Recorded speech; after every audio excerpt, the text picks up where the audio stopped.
How are you guys doing? My name is Bertrand Usher, and this is Cyber Entertainment. So today we're going to be discussing a video that was posted online recently, and it showed four black inner city youth torturing from what the sources tell me, a mentally ill Trump supporter, white Trump supporter, and I've been up kind of all night reading up articles about it, looking at online responses, and I just want to get my opinion out there as well as to how and why I think this happened. And simply put, this was all, in my opinion, the media's fault. Coming from an inner city perspective, considering I lived in inner city Los Angeles pretty much my entire life, these kids just didn't get this mindset out of anywhere as to why and how it was okay to torture this guy. This goes back to, let's use gang activity as a quick example here. A gang member will kill another gang member, especially in the city of Chicago, because they are against them and they see them already as a threat. So if I'm comparing these two instances together, in my opinion, I think these kids thought it was okay to torture this Trump supporter and film it because they saw this Trump supporter as somewhat of a racist, bigoted asshole. And this leads to another question that I had. Where would they get this mindset from to see this as an acceptable act? And there's only actually one source for this, in my opinion, and that is the media. A lot of people don't like talking about it for some weird reason, but it's kind of obvious that TV shows like John Oliver, Samantha Bee, and Stephen Colbert promote this kind of hatred and stereotyping against Trump supporters in general, where they generalize all Trump supporters as a racist bigot. And I think this perception kind of shows itself through this video of what can happen when you do something like that. But I'm not just getting this all from the top of my head, because in college I had to read a book for an assignment. This book is called As We Forgive. And just to give you a TLDR about it, it's about the Rwandan genocide and how you had Tutsi, you had Tutsi families whom were going through the process of forgiving certain Hutus whom essentially slaughtered their families in the 1990s Rwandan genocide.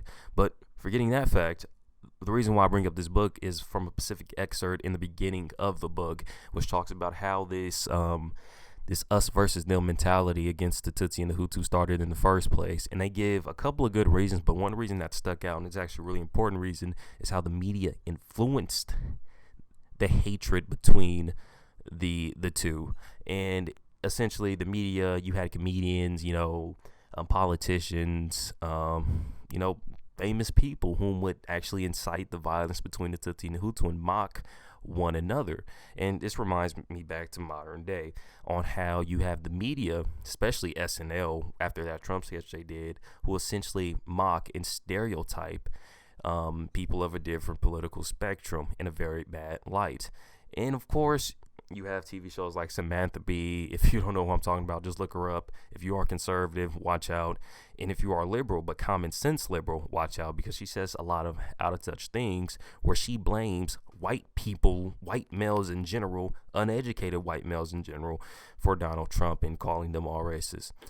Well, just to get to the point, this mindset that a lot of these these media personalities, entertainment personalities give does, in my opinion, incite hate. And this is the result of what they do, because these kids just didn't get this mindset that it's okay to do that, torture this kid out of nowhere. No, they got brainwashed, in my opinion, whether through television or through social media, because social media is also a key point, because what these entertainers say drops down to social media.